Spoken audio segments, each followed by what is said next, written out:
लेकिन मैं समझ नहीं पा रहा रत्नाकर भाई कि या तो इस पर सब दल आल पार्टी बैठक कर लो, सारे विद्वान जुट जाओ और ये तय कर लो कि भाई एक बार लिस्ट बन जाएगी और अनंत काल तक उसी लिस्ट से होगा, दुनिया कहीं चली जाए। क्या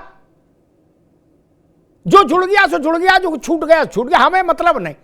क्योंकि जब अब धर्मेंद्र आप दोबारा में आएंगे, जब भी रिवीजन होगा तो कल ये शुरू हो जाएगा, बोले बिहार बंद करो, कल बंगाल बंद होगा, परसों असम बंद होगा और नरसों उत्तर प्रदेश बंद कराया जाएगा। अरे श्रीमती जी कुछ तो सस्ता लो, बचत करो। नहीं श्रीमान जी, सब बढ़िया लो, रहने दीजिए। इसमें क्या खास बात है? थोड़े में ज्यादा स्वाद, यही तो है इसकी खास बात। वाह मामा, क्या स्वाद है। अरे मेरे राजा, दादी के हाथों का जादू और खुशबू से महकता घर, माँ की मुस्कुराहट और खाने की सुगंध। MDH गरम मसाला, क्योंकि हर रिश्ता है स्वाद से जुड़ा।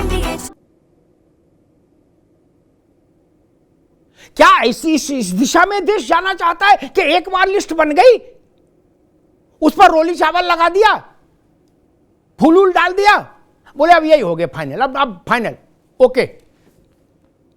रत्नाकर सिंह जी, कहा जाए, मैं राहुल जी को सुन रहा था, वो नई थ्योरी लाते हैं हर बार, ऐसी थ्योरी लाते जो सुन के लोग चौंक जाए। वो कह रहे जहां जहां वोट बढ़ रहा मतदाता सूची में, वहां वहां बीजेपी जीतती है।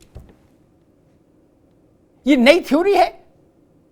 हर साल वोट, हर समय वोट बढ़ता है भारत में, हर समय लोग 18 साल की सीमा में दाखिल होते, हर क्षण दाखिल होते, ऑनलाइन भी लोग अपना वोट बनवाते हैं। लेकिन राहुल जी कह रहे हैं जहां वोट बढ़ता है वहां बीजेपी को जाता है वोट और भाजपा जीत जाती है। जी रत्नाकर सिंह जी, मेरी आवाज मिल रही है आपको? हाँ आ रहे भाई, आ रहे जी, मेरी आवाज मिल रही है आपको? आ रहे भाई, आ रही आवाज जी। देखिए, ये भारत देश है और भारत देश में ये तो पुनरीक्षण की बात ये तो छोड़िए, जब हमारे यहाँ पे शादी विवाह का मौका आता है तो हर बार जो है वो हम उसमें स्क्रीनिंग करते हैं और कुछ नए मेहमानों को जोड़ते हैं और कुछ लोगों को कार्ड भी देते हैं। तो ये तो हम अपने ही शादी विवाह के पर्व में करते रहते हैं और ये फिर भी तो लोकतंत्र की बात है और देश के लोकतंत्र की बात जहाँ पे आएगी, निश्चित रूप से अगर करेक्शन करने होंगे, जो स्क्रीनिंग करने होंगे, जो अनुच्छेद 326 कहता है उसके तहत चलना होगा, तो चुनाव आयोग चलेगा ही। और चुनाव आयोग जो है मुख्य 3 बातों पे उसने फोकस किया। अभी मुझे ये नहीं समझ में आ रहा है कि विपक्ष जो है आखिर में आपत्ति क्यों कर रहा है। अगर कोई भी स्क्रीनिंग हो रही है, राहुल जी की आपत्ति मैंने सुनी, एक मिनट रत्नाकर, एक मिनट, राहुल जी की आपत्ति सुनी। राहुल जी कह रहे हैं जहां जहां नया वोट जुड़ता है वो वोट बीजेपी को जाता है, बीजेपी जीत जाती है। तो अगर युवा वर्ग भारतीय जनता पार्टी से प्रभावित है तो इसमें कोई आश्चर्य की बात नहीं है। और मैं तो राहुल गांधी जी को कहना चाहता हूं, कांग्रेस पार्टी के प्रवक्ता यहाँ बैठे हैं, मेरी बातों को राहुल जी तक पहुंचा देंगे कि जो नए नए वोटर्स जहाँ पे जुड़े हैं और वहां पे उनके विधायक अगर जीते हैं तो उनको त्याग पत्र दिला दीजिए भाई, नैतिकता के आधार पर त्याग पत्र दिला दीजिए कि नहीं भाई आप तो फर्जी वोटर से जीते हैं। ये राहुल गांधी जी को कह दीजिएगा कि उन क्षेत्रों में जहां पे नए वोटर जुड़े हैं और उनके विधायक जीते हैं उनको त्याग पत्र दिला देंगे। अरे ये किस तरह की बातें कर रहे हैं।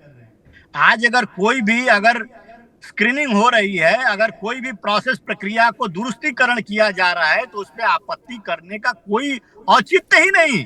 और चुनाव आयोग ने कहा है कि जो मृतक लोग हैं 2003 के बाद अगर नहीं पुनरीक्षण हुआ है, जो मृतक लोग हैं उनको सूची से बाहर करना है और जो अवैध लोग जो दस्तावेज बना करके और यहाँ के फर्जी वोटर बन गए हैं उनको जो है उस लिस्ट से निकालना है। और तीसरा सबसे महत्वपूर्ण बात यह है कि जो जहां का वोटर है वहीं पे वोट देने का उसको अधिकार मिले। ये 3 चीजें अगर चुनाव आयोग कर रहा है तो इस पे आपत्ति क्यों? देखिए, बात ये नहीं है अमिताभ जी की इनको आपत्ति है, बात ये है कि अभी चुनाव में इनकी हार निश्चित है। और जिस तरह से एक फेल होने वाला छात्र जो जानता है कि मैं एग्जाम में फेल हो जाऊंगा, वो तमाम बहाने पहले से ही तैयार करके रखता है कि टफ क्वेश्चन आया था, टाइम नहीं मिला, इतने मिनट में इतना करना था, तैयारी का मौका नहीं मिला। ये उसी तरह विपक्ष जो है ये इस तरह के बहाने बना रहा है। जो कि बिल्कुल जो औचित्य नहीं है इन सब चीजों की। और रही बात, देखिए ये बात कह रहे हैं कि क्यों बाहर किया,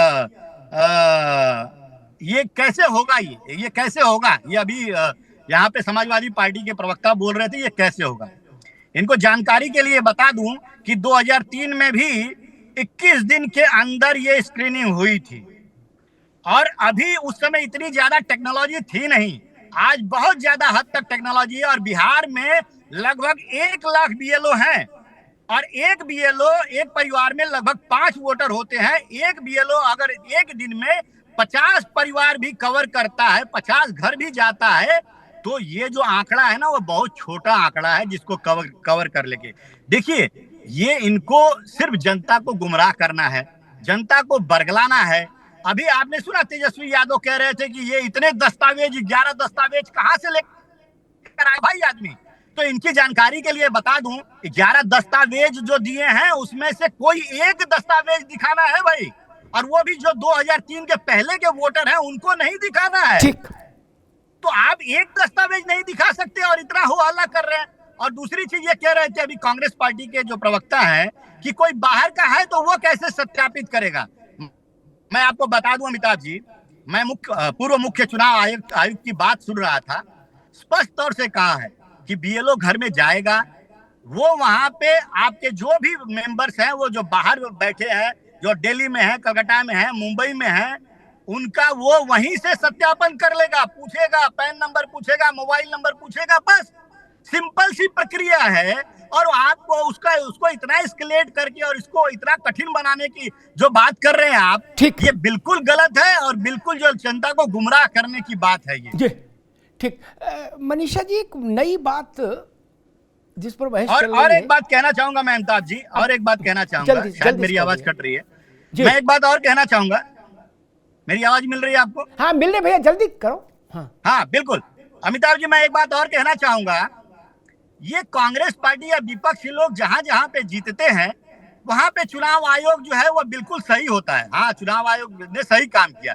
जहां हारते हैं वहीं पे चुनाव आयोग क्यों गलत होता है। अब ये बताइए, महाराष्ट्र में ये फर्जी वोटर जो है ऐड करने का आरोप लगा रहे थे, जब चुनाव आयोग ने इनको बुलाया कि आप आइए, हम आपको क्लैरिफिकेशन देते हैं, वो प्रसंग पुराना हो गया, अभी रुकना होगा, अभी रुकना। मनीषा वाजपेयी, ये बात मुझे सही लगती है, व्यवहारिक लगती है। जो जहां रह रहा है, काम कर रहा है, नौकरी कर रहा है, कुछ उद्योग कर रहा है, व्यापार कर रहा है, उसको वही वोट देना चाहिए जो ज्यादा व्यवहारिक है, ज्यादा सुविधाजनक है और ज्यादा शुचितापूर्ण भी होगा। हमने वो भी देखा है कि लोग लेने आते हैं, बोले 100 वोट हैं, बोले हम बस भेज रहे हैं, क्या खाना खर्चा ओ आ जाओ। जो जहां है वही वोट क्यों नहीं करे मनीषा वाजपेयी?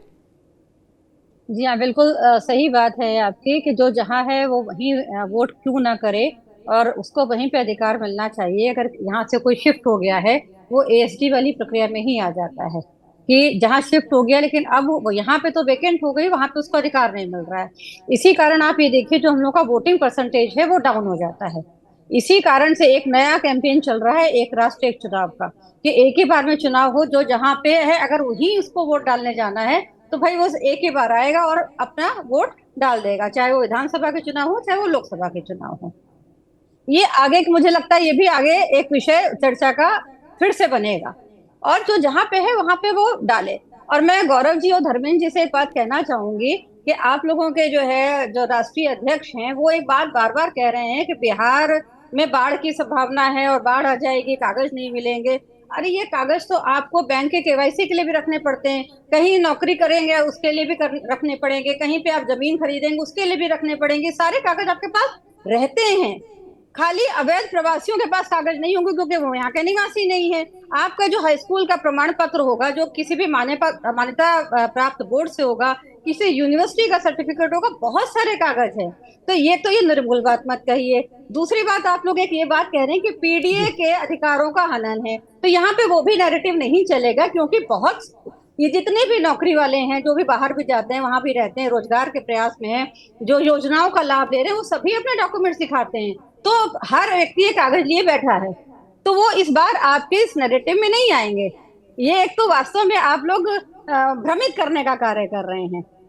सिंपल सी बात ये है, जो भारत का नागरिक है उसको वोट देने का अधिकार है, उसका अधिकार वो उसको मिलना चाहिए। और किसी भी तरह की अगर पारदर्शिता इस लिस्ट में अपनाई जा रही है तो उसका हमें स्वागत जरूर जरूर जरूर करना चाहिए। और एक और मैं बात कहूंगी कि एक ट्रिकल डाउन पॉलिसी जो है वो इकोनॉमिक्स में यूज की जाती है। उसका मतलब होता है कि गरीब से गरीब तबके तक एक विकास रहे, एक डेवलपमेंट रहे। मुझे लगता है कि ये स्क्रीनिंग की पॉलिसी भी उसी ट्रिकल डाउन पॉलिसी की अप्रोच को फॉलो कर रही है कि जो लोकतंत्र का सब जो रूट है, जो जड़ है, वो वोटर है और उसका अधिकार उसको मिलना चाहिए और जायज को मिलना चाहिए। इसमें किसी भी तरह का विवाद नहीं होना चाहिए। जी गौरव जैन जी, राहुल जी कह रहे थे कि महाराष्ट्र में लोकसभा में हम जीते लेकिन विधानसभा में भाजपा ही जीत गए, उन लोगों की सरकार बन गई। उनका आशय था कि ऐसा कैसे हो सकता है कि जब लोकसभा हम जीते तो विधानसभा ये भाजपा कैसे जीत सकती है। ये तर्क समझ नहीं आया। फिर उन्होंने उसको आगे एक्सप्लेन किया, बोले नए वोटर जहां जहां बने वहां वहां भाजपा वाले जीत गए, उन लोगों ने भाजपा को वोट दिया। ये तर्क कहां टिकेगा और कैसे टिक सकता है? जो लोकसभा जीते वो ही विधानसभा जीते, ये कहीं लिखा तो है नहीं ना। देश में ऐसा रहा है कि ऐसा ही हुआ कि जिसने लोकसभा जीता उसी ने विधानसभा जीता, ये भी नहीं रहा। कोई भी चुनाव जीत सकता, कोई भी चुनाव हार सकता नहीं। और ये इस बात को मैं समझ नहीं पा रहा हूं कि जहां वोट बढ़ा वहां बीजेपी को वोट गया। गौरव जी देखिए, इससे पहले मैं आपके सवालों के जवाब दूं, दो चीजों में क्लेरिफाई कर दूं। एक तो आपने पिछली बार बोला था 14 के ऊपर के जो विधवाओं को मिलता है, जो इनको मिलता है, अलग अलग रिजर्वेशंस मिलते हैं। तो एक चीज बता दूं कि दो टाइप के डिस्क्रिमिनेशन होते हैं, पॉजिटिव एक नेगेटिव। संविधान में पॉजिटिव डिस्क्रिमिनेशन जो है वो अलाउड है, नेगेटिव डिस्क्रिमिनेशन अलाउड नहीं है। दूसरी बात, हमारे भाजपा के प्रवक्ता ने इतनी बातें बोली और वाजपेयी जी ने भी बोली। आप एक जगह बता दीजिए रिप्रेजेंटेशन ऑफ पीपल्स एक्ट में जहां पर स्पेशल इंटेंसिव रिविजन का कहीं पर भी नाम लिखा हो या प्रोविजन हो। एक जगह, मैं सबको चैलेंज करके बोल रहा हूँ, एक जगह बता दीजिए लिखा हुआ कहीं पर भी हो। मैं अभी यहाँ पे इस्तीफा दे दूंगा कांग्रेस के पद से। तीसरी बात आपने कही कि 1987 सबके पास कागज होते हैं, ये होता है वो होता है। उसमें लिखा है 1987 के बाद जो व्यक्ति पैदा हुआ उसको अपने और अपने माँ बाप के दोनों के डॉक्यूमेंट दिखाने हैं। गांव में कितने 40 साल के लोग होंगे जिनके पास अपने माँ बाप के डॉक्यूमेंट होंगे, जिनका इंतकाल हो गया? आप बताइए जरा, कितने लोग हैं यहाँ पे जिनके पास अभी अपने माँ बाप के डॉक्यूमेंट हैं जिसके आधार पे वो अपनी नागरिकता प्रूव करें? बड़ी बड़ी बातें हवा में फेंकना एक होती है, जब हम गाँव में जाते हैं तब पता चलता है ना लोगों के पास घर है ना झुग्गियां हैं। उनसे आप बोल रहे हैं कि एक डॉक्यूमेंट दिखा दीजिए, बैंक की आप बात कर रहे हैं, केवाईसी में एक डॉक्यूमेंट लगता है। उनसे बोलिए अपने माँ बाप की हाई स्कूल की मार्कशीट दिखाइए, कहाँ से दिखा देगा कोई?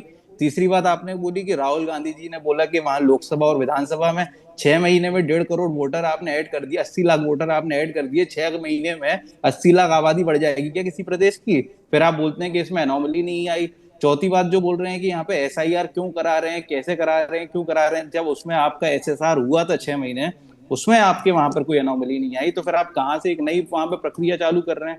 30 दिन के आप पूरे बिहार की नई लिस्ट बना देंगे और उसके बाद बोल रहे हैं कि जो इलेक्शन कमीशन का अधिकार है वही MHA का अधिकार है। अशोक लवासा ने तमाम आरोप लगाए थे, जो बोला जाता है कि बीजेपी का जो है इलेक्शन कमीशन एक आम की तरह काम कर रहा है। अशोक लवासा खुद इलेक्शन कमीशन बनने वाले थे, उनके जो पत्र लिखे उन्होंने का जो कॉरेस्पॉन्डेंस है वो पढ़ लीजिए, वो तो पब्लिक डॉक्यूमेंट है, तो पता चल जाएगा जो इलेक्शन कमीशन है वो कितने पारदर्शिता से काम कर रहा है। आरोप लगाना, कोई भी चीज को ट्रिविलाइज करना, गौरव जी अभी रुकना होगा। अगर आप तथ्य में जाएंगे तो पता चलेगा। अरे श्रीमती जी कुछ तो सस्ता लो, बचत करो। नहीं श्रीमान जी, सब बढ़िया लो, रहने दीजिए। इसमें क्या खास बात है? थोड़े में ज्यादा स्वाद, यही तो है इसकी खास बात। वाओ मामा, क्या स्वाद है। अरे मेरे राजा, दादी के हाथों का जादू और खुशबू से महकता घर, माँ की मुस्कुराहट और खाने की सुगंध। MDH गरम मसाला, क्योंकि हर रिश्ता है स्वाद से जुड़ा।